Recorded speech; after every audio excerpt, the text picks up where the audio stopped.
Okay. Well, I told him last year he needs to stay away from that shop. Yeah.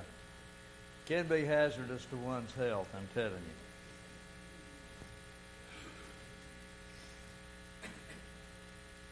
Appreciate all of you being here, and let's pause for a prayer. Brother Don, would you lead that prayer, please?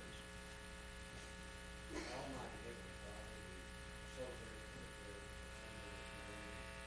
time we have to worship you and to worship God. It's our hope that our worship is pleasing in thy sight. We came up with a sweet smelling savor, and that we will strive our best to serve thee this day. We thank thee for the time we have studied in thy word. We pray you to give the teachers that they might present lessons that are beneficial for us. And we pray that we would always be in thy service. And we ask in Jesus' name. Amen. Get the daily Bible reader count right quick. Everybody raise your hand for the daily Bible readers. We regret that Jackie's unable to be with us. He was just concerned about what he might say taking that pain medicine. And so we are studying in our class downstairs on Sunday morning the book of Genesis, lessons from Genesis. And just by a quick review of the book, we know that the name means beginning. And as I mentioned in the sermon earlier, you have the beginning of so many things in the book of Genesis. But I want you to think about the characters in the book of Genesis. In about the first 4 chapters, the predominant male character, of course, is Adam.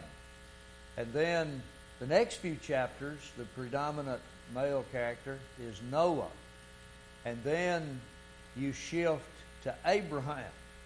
And you'll begin reading about chapter 12, and you'll find Abraham as the predominant character. Isaac then becomes a major character, but there's not quite as much said about him as some of the others. And then his son Jacob becomes the predominant character for a long time in the book of Genesis. So if you break it down into character studies, you can really engage in some rich study. When you come toward the end of the book of Genesis, Joseph is the predominant character. And so in our class downstairs, we have looked at Abraham, we've looked at Isaac, we've looked at Jacob, and today we were to begin a study of the life of Joseph. This is one of my favorite studies in the Old Testament because Joseph is such an outstanding character. But you can break the life of Joseph down into 2 primary segments. You can find his life in Canaan, and then you can find his life outside Canaan in Egypt. So pick out names in the Bible, pick out places, pick out themes. There's any number of ways that you can study the Bible, and all of them are profitable. But character studies help us to identify traits of character that we need to incorporate into our own lives, and it helps us to discover traits of character that we need to put out of our lives. As we've been studying in our Wednesday night class in the book of Colossians, Paul talks about putting off certain things, talks about putting on certain things. You put off those things that are not what God is pleased with, and then you put on those things that do please God. And I think that we can study in all of those different ways and end up being blessed. Some names. Do these names ring a bell to you? Eric Harris, Dylan Klebo, Charles Andrew Williams, Jeff Weiss or Weiss. I've forgotten exactly which way you pronounce it. Michael Carneal. What do these names all have in common? They were involved in school shootings. And just about every one of them was a loner. They did not feel that they were respected, maybe not appreciated, not loved, but they brought a lot of sadness to a lot of people. Why would young people commit such crimes? You know, you have a lot of things going on. It seems like some people are motivated by something that leads them to believe that life is so hopeless that it just needs to be ended.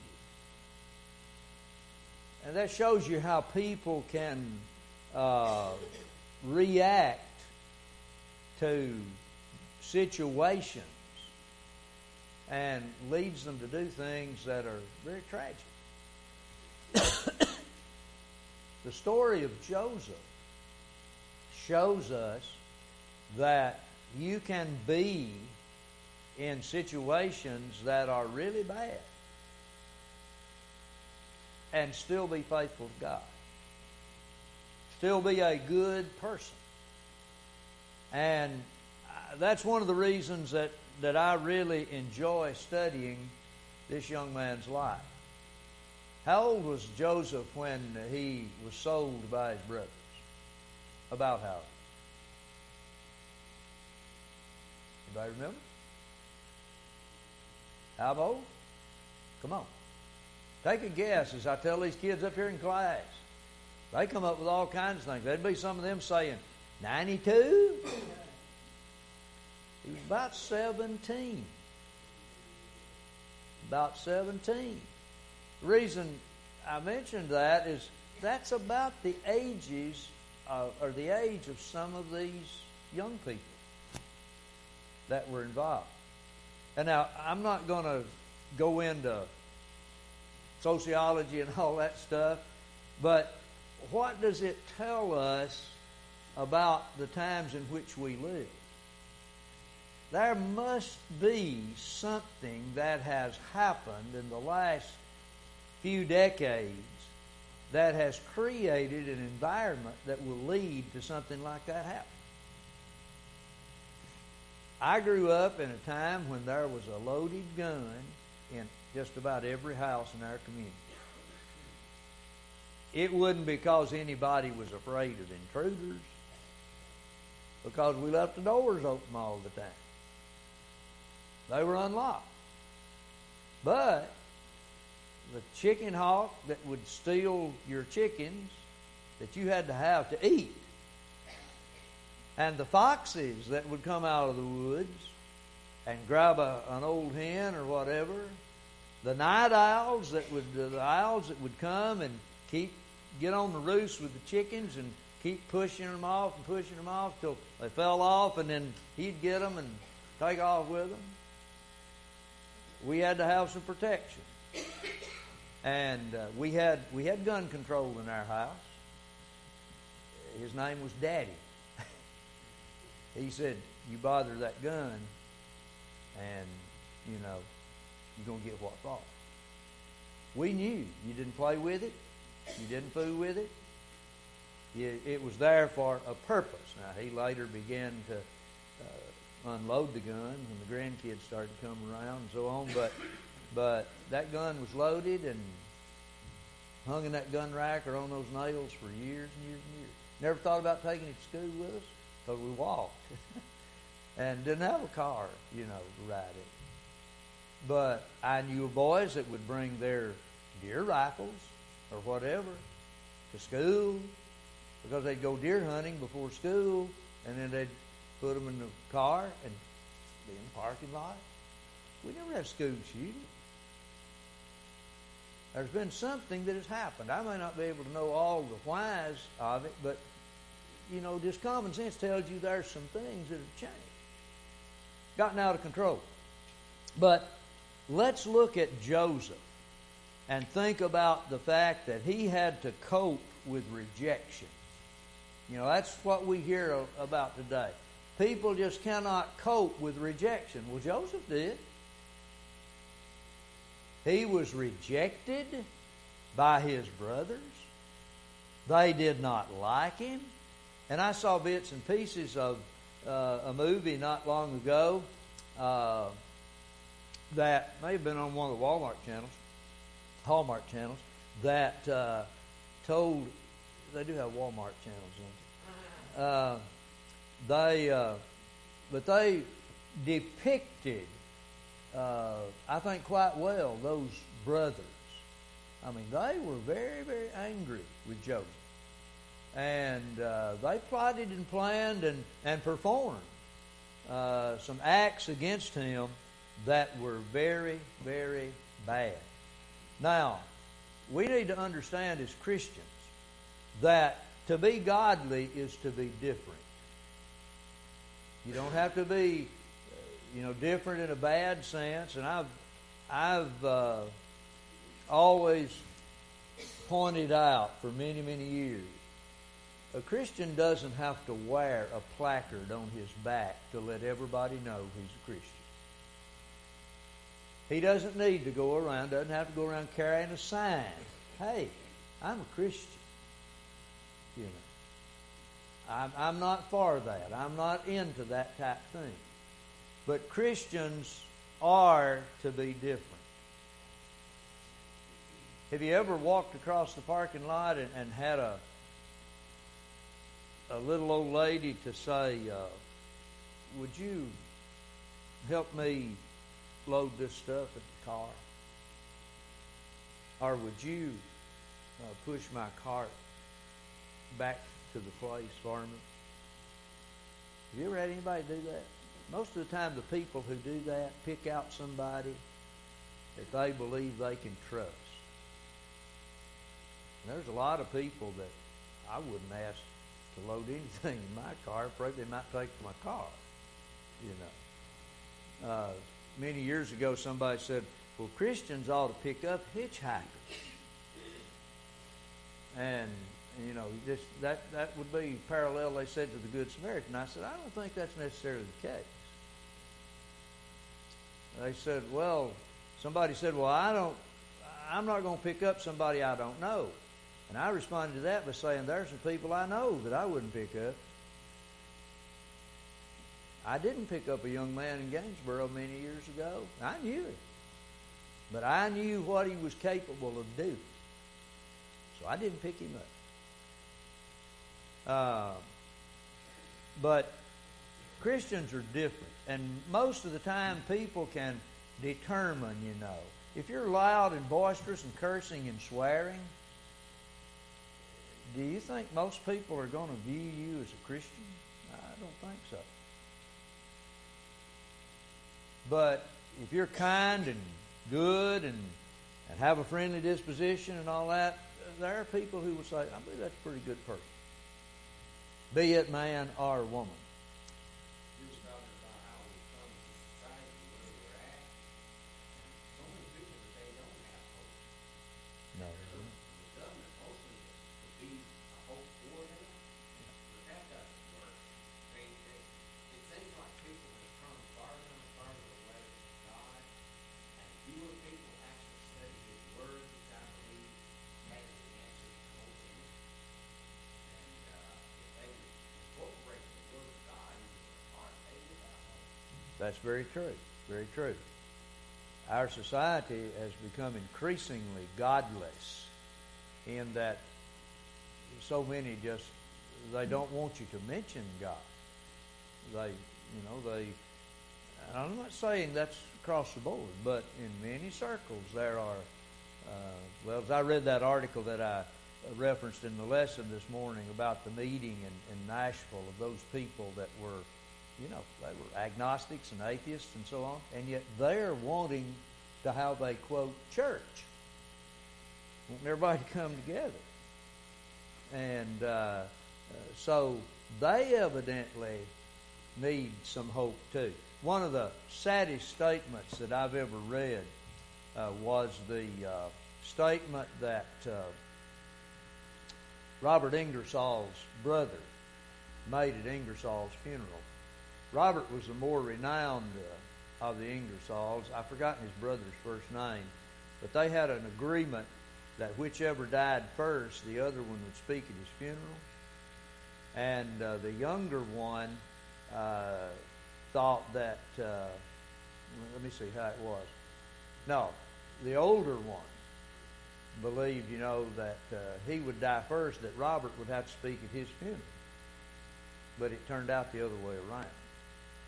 And he thought very highly of his brother, of course. And he talks about, life as something that is lived between the cold, barren peaks of two eternities, it just cries out for help, and for hope. And the statement is very sad, because you think of these men who lived and renounced God and didn't have any place for God in their lives. And it was a very sad statement to read. Joseph believed in God, and he trusted in Him even when he had every reason to disbelieve Him in the minds of people today. Because look at what all's happened to me. Look at how people are treating me. Don't blame God for what people do.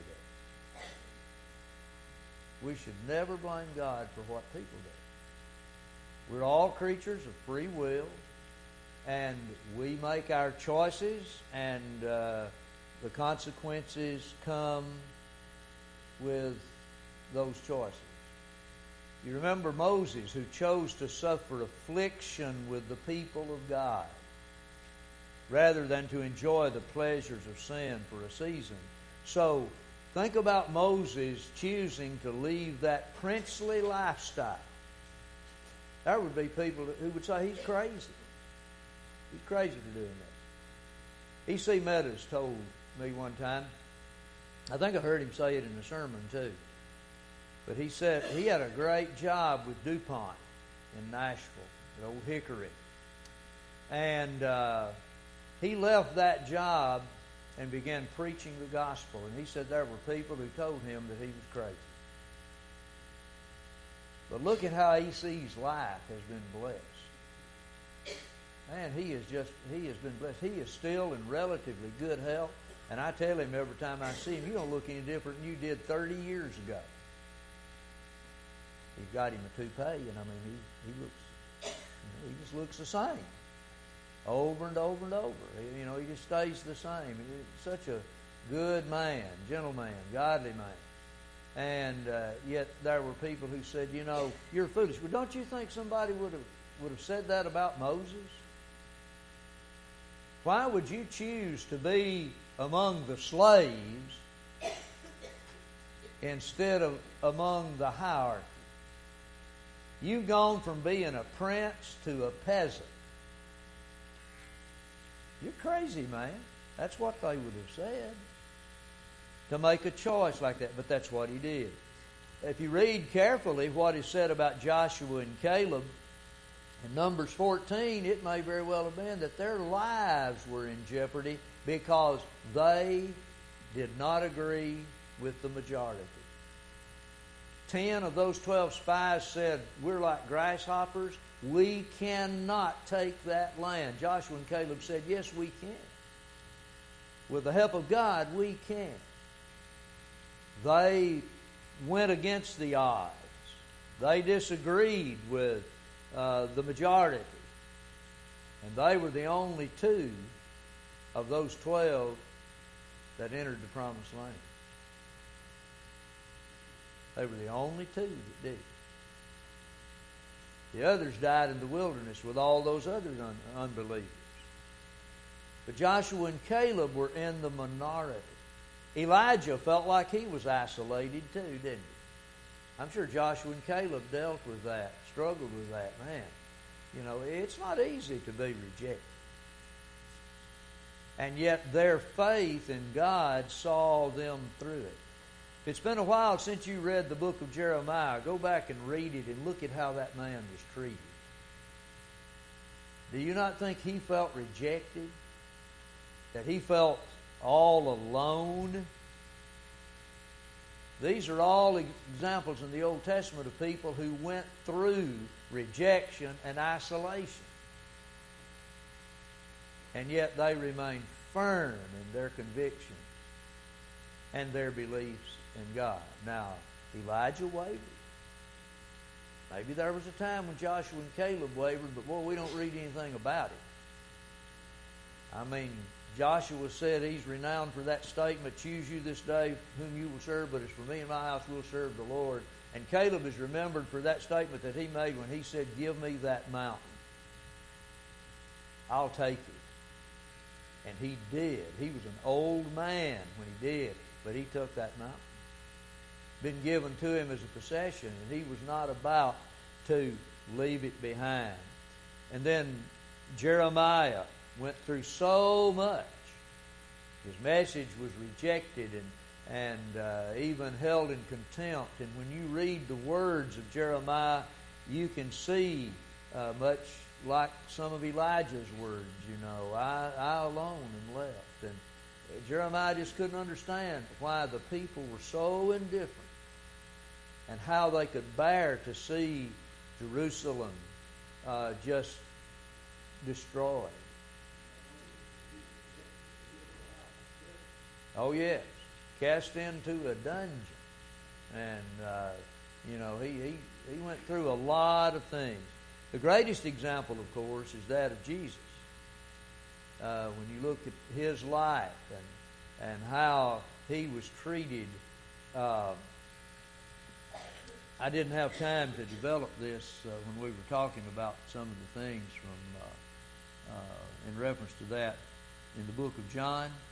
But it's interesting to read, to look at all the passages in the book of John that how the Jewish authorities searching for Jesus in order to kill him.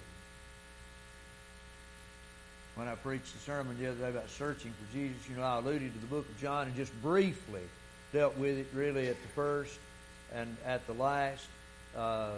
When the book of John opens, people were searching for Jesus, or when Jesus' life began, they were searching for him.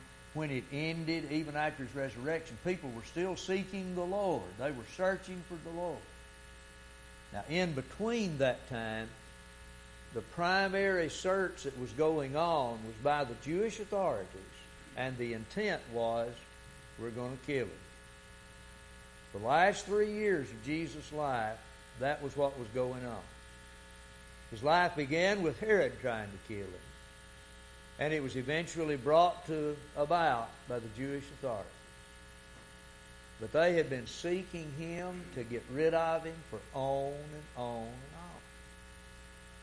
Now, how would you like to live most of your life being treated that way?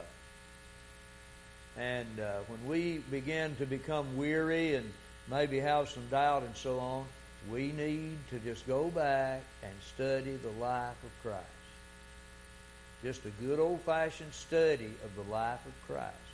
And when you read those statements about his identifying with us, knowing what we're going through with, I think you'll have a greater appreciation for that. But, yes.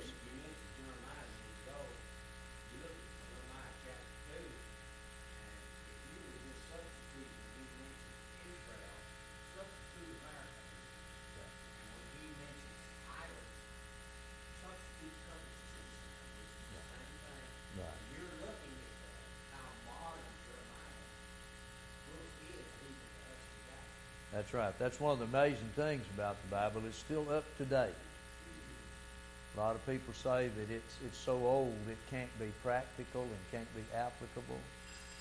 It's very, very applicable. Human nature remains basically unchanged. Did you ever notice that? Generally across the board. I mean, people are still dealing with the same problems and same issues of life arise generation after generation after generation. Happens all over again. Thank you for being here this morning. Hope all of you have a good day. If you get time, get a nap this afternoon so you can stay awake tonight. And we'll see you then, Lord willing.